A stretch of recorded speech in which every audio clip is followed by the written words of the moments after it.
The East Texas A&M game didn't look all the way right, but SMU has a chance to do that against Missouri State on Saturday.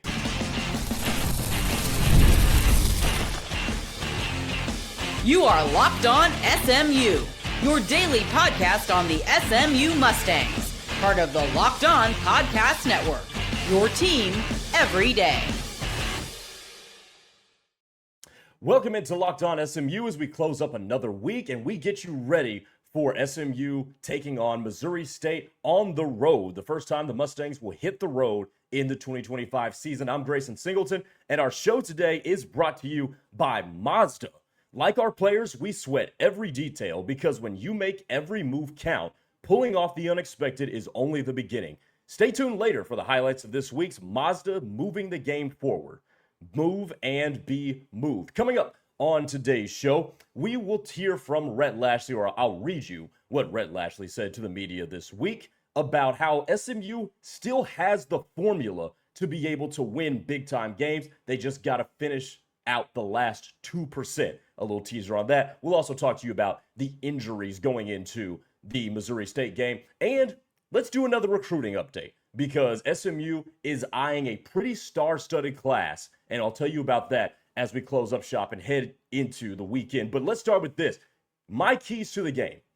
What am I looking for in the Missouri State game? And I teased it in the open, but there were parts of the East Texas A&M game that left fans and me in particular a little unfulfilled, right? Because you were hoping this was going to be a game where you get the starters out, you get some really, high quality of snaps, high quantity of snaps for some guys that are behind the ones and the twos that you see in normal game action. And SMU just didn't do it. And there were a lot of penalties. It was a really sloppy game. And even though you won the game, it still didn't look all the way right. But I think SMU needs to and has the opportunity to do that against Missouri State. And it starts with focus, right?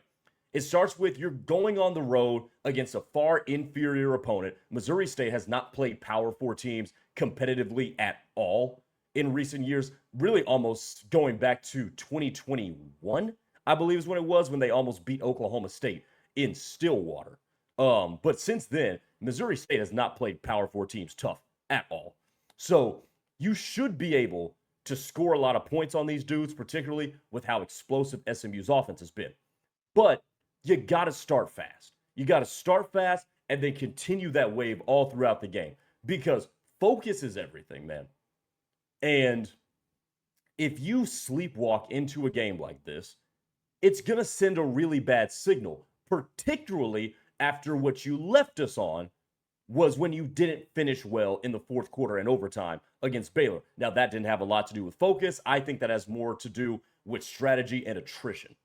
But you still have to show that you can be focused in a game like this and make it look right. Make it look as if SMU didn't just beat Missouri State because SMU is SMU and Missouri State is Missouri State. There should be a more decisive win than just we beat you because our name carries a little bit more prestige than yours did. That's one of the things that I'm looking for. Number two, what I'm looking for in this game. Get in and get out healthy. The injuries, that list is starting to get lengthier and lengthier. Now, we'll talk good news on that front in the next segment. But can you get in and get out? Don't mess around. Take care of your business. I used kill an ant with a sledgehammer before the East Texas A&M game, and I'm going to say it again. Kill an ant with a sledgehammer. Get up 28 on these guys. This isn't week one. In week one, you get a pass because there's no preseason. You've had guys in and out of the lineup, in and out of practice during fall camp. No matter how hard you go in fall camp, you can never simulate an actual football game. So I'll give you a pass for week one. Hands down, I'll give you a pass. But now we are 3 games into the season. We know what works. We know what needs improvement. We know what SMU is going to be really, really good at. They are an excellent team at running the football. Dominate. You got to dominate. And get out before that injury concern continues to grow. You're going to get some guys back. You've had some guys limited you've had guys that are limited that may not play. You've had guys that aren't going to play. But if you take care of your business, you heighten the chances that you can get out without any further injury. And point number three, what am I looking for in this game? The things that are new, how do they come together? And if you've been following this show all week long, and if you're one of our everydayers, thank you. But if you've been following this show all week long, the last 3 episodes or so, we have talked about the changes in the defensive backfield. So what does that look like? With Ahmad Moses being the nickel and Jalen Miller-Jones going to be the free safety, and you've got Davis Robertson taking over at corner. What is that all going to look like, right?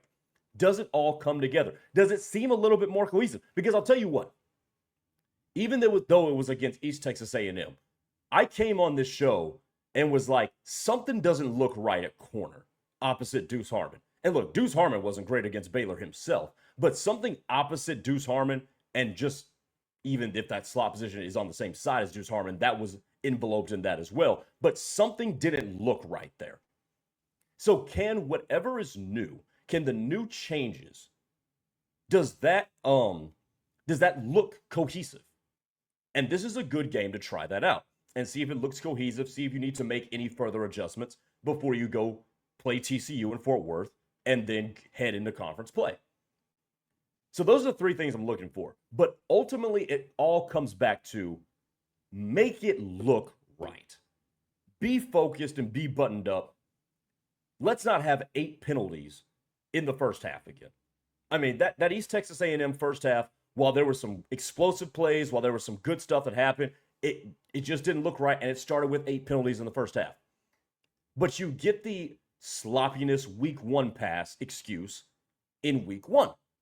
If you are still sloppy and trying to iron that sort of thing out, especially with the backdrop that SMU was the most penalized team in the FBS last year, we have cause for concern at that point. We have reason to wonder whether or not that's going to be the story of SMU this year. Are the penalties and the spotty, sloppy play going to continue into this year? I would like to believe it doesn't. Rhett Lashlee would like to believe it doesn't. And they didn't, and they weren't heavily penalized last weekend. So just if they can make it look good, if they can run the ball well, because teams have ran the ball well, they've thrown the ball well on Missouri State the first couple of weeks. And defensively, if you can go out there and create some mistakes, because SMU got into the college football playoff last year with a negative turnover differential. And one of the things I said before the year that had to change was that you have to create more turnovers. And I'm looking at it right now, and I don't believe they've created a whole lot. They did not turn Sawyer Robertson over once in the Baylor game. So you're looking for that too. So can they develop a propensity to generate mistakes from the other team? And that all goes back into make it look like a dominating, decisive victory. Don't leave us any question that they still showed a hole here, something like that. Sure, you're not going to play picture-perfect football. That generally doesn't happen. But can you make it look as if SMU beat Missouri State because SMU is decidedly better than Missouri State, not because SMU is SMU and Missouri State is Missouri State? That's what all that comes back to. All right, coming up next, Rhett Lashlee is still confident this team has the formula to win a lot of big games, and we'll update you on the injuries and who's going to play and who's not expected to play at Missouri State. Coming right back here on Locked On SMU.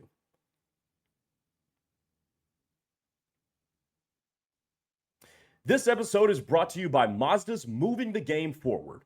For those who believe it's not just about playing the game, it's about redefining it.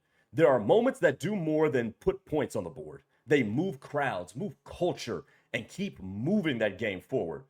Hey, this week's moment that moved the game forward, let's go to the NFL, right? And let's talk about a guy who's technically a rookie. How about J.J. McCarthy, man? In that into the third quarter, into the fourth quarter, 3 touchdowns accounted by him on Monday Night Football as he moves Minnesota forward to a victory in week 1.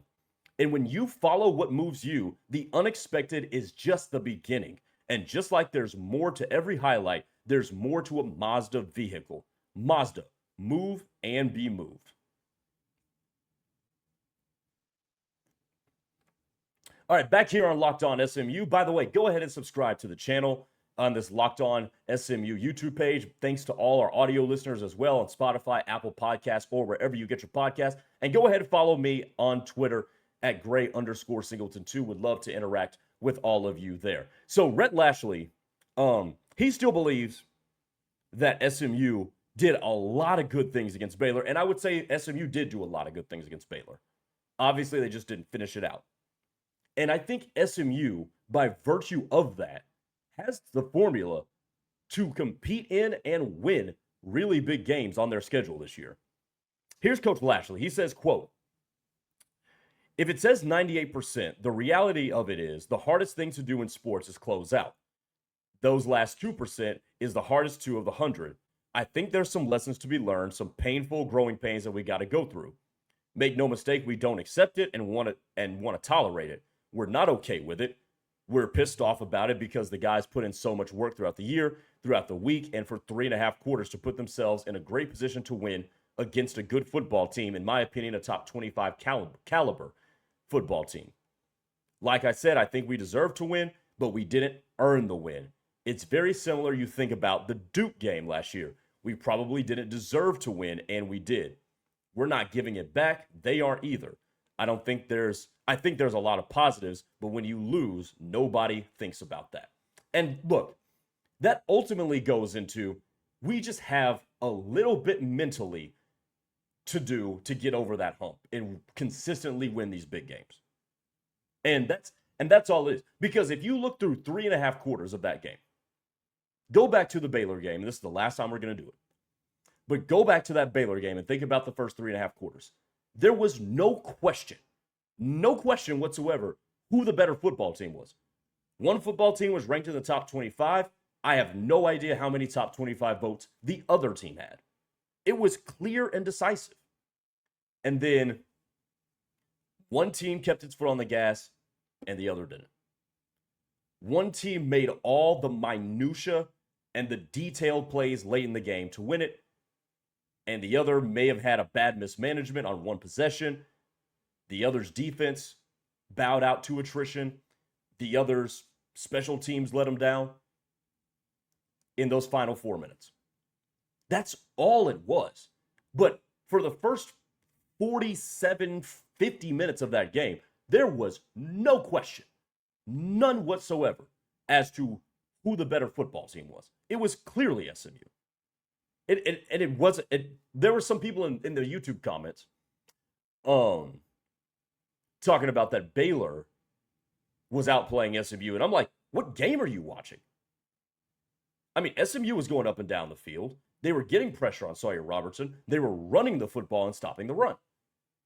And Coach Lashlee in that same quote talked about, I'm going to paraphrase here, but they won the run game. They were pretty even in the explosives, and they were better at stopping the run. I mean, there wasn't much that Baylor did better than SMU. But all that to say is SMU's got the formula to be able to hang with good teams and beat good teams.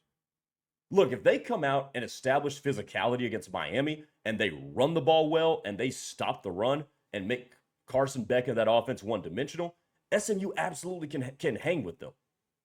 SMU's got a good front to be able to hang with the Titans of the ACC. They certainly do. But you've got to develop that mental fortitude and the mental disciplines to be able to finish.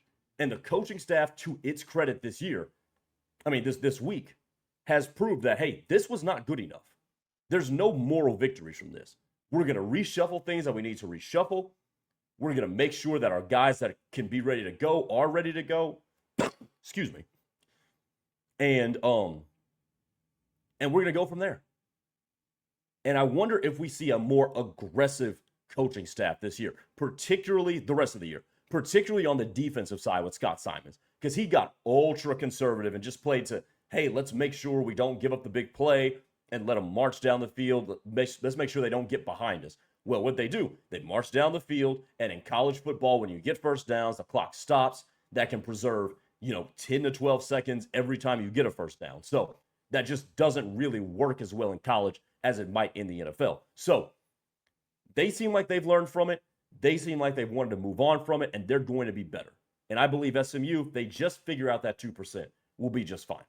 Now, to the injury side, because Coach Lashlee did talk about that. Alex Kilgore, interestingly enough, I don't think is going to play. I don't think he's going to play, but he's been around. He's getting better. He's progressing. Here's what Coach Lashlee said, to quote directly. Quote, "There's a chance Kilgore will be available. I think if I was listing, I'd probably say questionable." I don't think he's going to play. I don't think he's going to play. It's Missouri State. They shouldn't need him. This would be a good idea to hold him out of this game until he's ready. Now, Zakai Barker, says Coach Lashlee, he's probably further along than Kilgore. His is a situation where I hope we can get something out of him Saturday, but it's probably day to day. He was out there in pads and everything today at practice. I believe he's referring to Thursday's practice. I believe. I could be wrong on that, but that's what I think based on when this came out. So it looks like you're going to get one of your starting linebackers back. And we talked about it a couple days ago.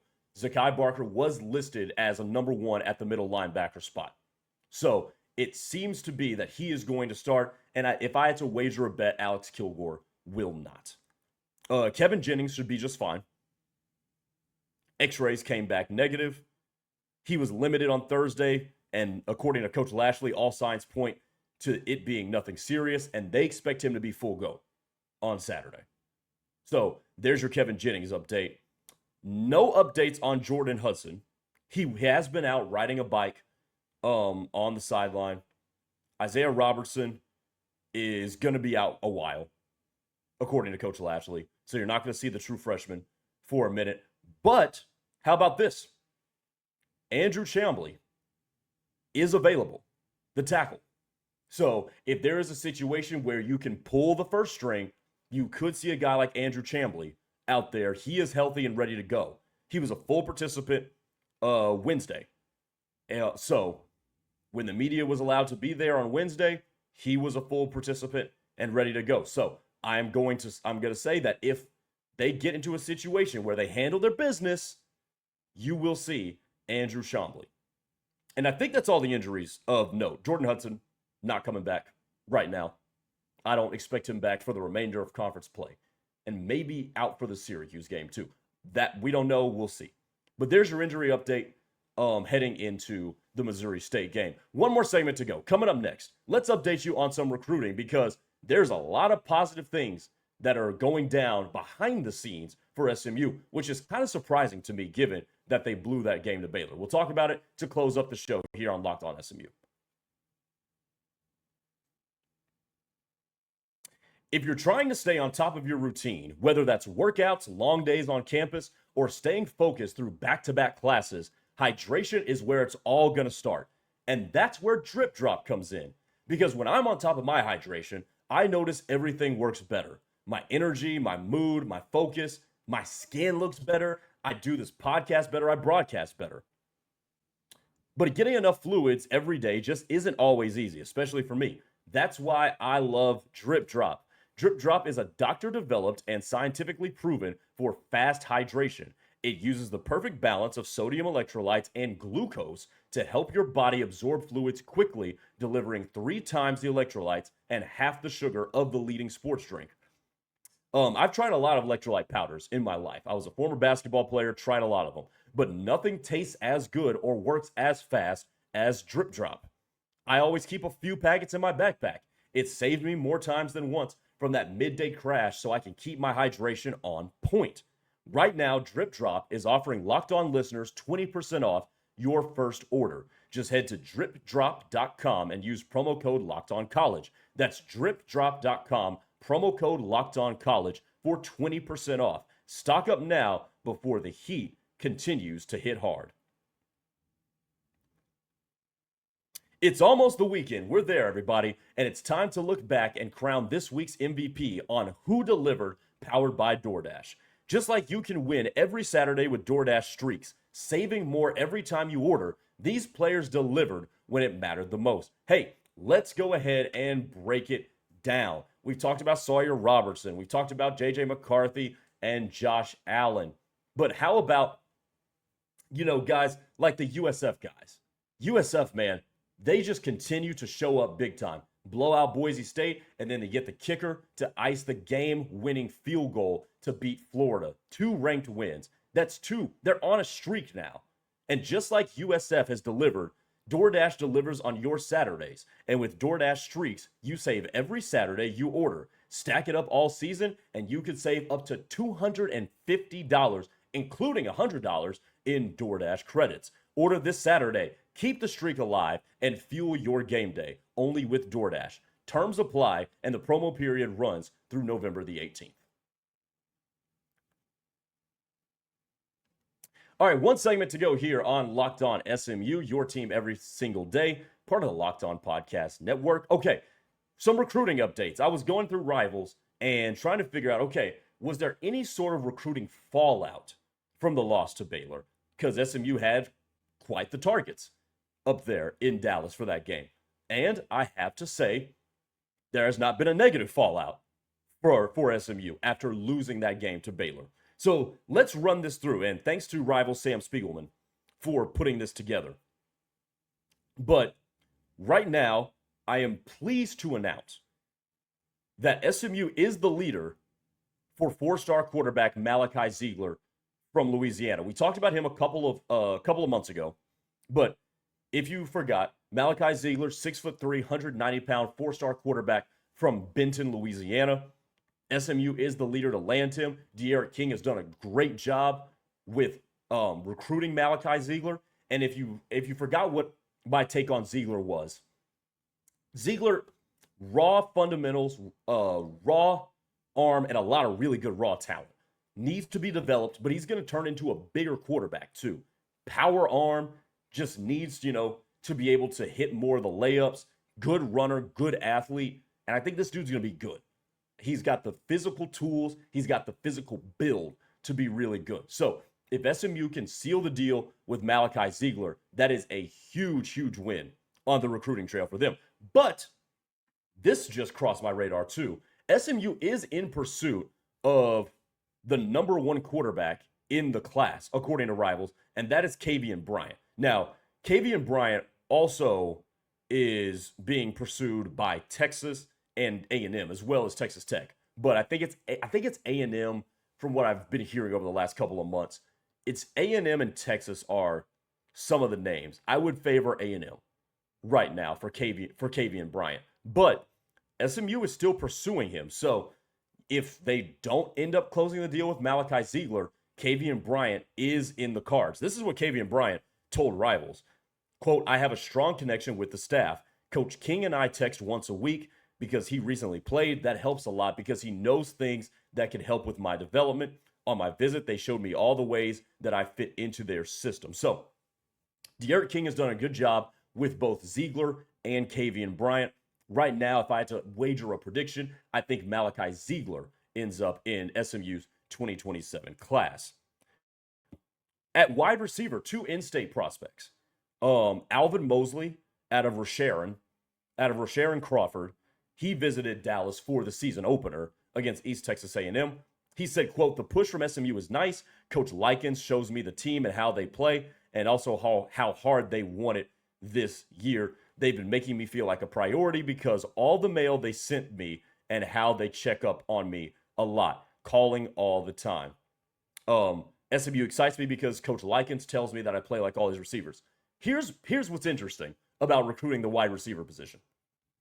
Jalen Cooper, and the fact that he has not only gotten on the field, but has excelled on the field to this point in time through 2 games with SMU, 2 long touchdowns, that looks attractive to potentially incoming freshmen and current prospects right now, because everybody wants to get on the field and everybody wants to be shown, hey, they can get me ready to get on the field against Power 4 competition. So I love that Jalen Cooper has come out and really hit the ground running. Some of it because of necessity, because of the injury to Jordan Hudson, but that'll look good to a kid like Alvin Mosley, who's a top 100 prospect, and also 4-star receiver Julian Caldwell, who is he's a local kid out of Argyle High School. So they've really made an impression on those two guys as well. One of the other ones that I want to, and again, you can find a lot of this on Rivals if with some of the things that I don't hit. But how about this? Garin Justice is staying in the mix for the number 1 overall player in the 2027 class, that being offensive lineman from Kingwood, Texas, Kennedy Brown. We have talked about Kennedy Brown about a month ago. He has visited to a game. He has also visited Norman. He was in Norman for the Oklahoma-Michigan game this past weekend. So he was down here up here where I am in Norman, Oklahoma, this past weekend. But Kennedy Brown said, quote, "I talked with Coach Justice quite a bit. Coach Lashlee and Coach Justice came to my school, and I love them. They've been calling consistently, and they'll call me every week or so. I love the environment up there. I enjoyed it, and it wasn't even a full stadium. They were still building one of the end zones. Football-wise, the coaches send me videos of them coaching so I can see what I like." And look, maybe some of you were in the same boat that I was, but I was very concerned given the profile of recruits that were there for the Baylor game, that SMU blowing that one just might have had a negative effect. And it clearly hasn't. You're still in the lead for Malachi Ziegler. You're making an impact on wide receivers in the state, and Kennedy Brown still likes what he sees. Now, if you ask me to make a projection, which I don't do this very often because I don't work in the recruiting industry, I am still decently sourced in it though. I don't know if Kennedy Brown ends up with SMU. I think you're gonna have to pony up, no pun intended, a ton of money for him. He is going to be coveted by everybody. He's the number 1 prospect in the entirety of the 2027 class. Now, however, there would be no better way to say SMU is back than to land the number 1 player in a particular class. So they're still in the mix for. He still likes what the communication has been like. He likes what's going on at SMU. But right now, the one for sure thing that we can say, and the one for sure news that I can give you, especially is one that you're going to like, is they are the leader for Malachi Ziegler. So you locked up your quarterback in the 2025 class with Ty Hawkins. The 2026 class looks like it's going to be Cole Leinert. And you could have your dude in 2027, that being 4-star quarterback from Benton, Louisiana, Malachi Ziegler, who is a very, very cool prospect to talk about. All right, that'll do it for this week of Locked On SMU. Thanks for making us your first listen of the day. And be sure, remember, to check out Locked On's College Football Kickoff, your ultimate college football weekly preview, hosted by Drake Toll of Locked On Big 12, and featuring 2-time AP Coach of the Year Gary Patterson and former college star Jesse Hawley and our Locked On local experts. So make sure you catch that only on Fire TV. We'll talk to you next week as we recap SMU and Missouri State. Take it easy, everybody.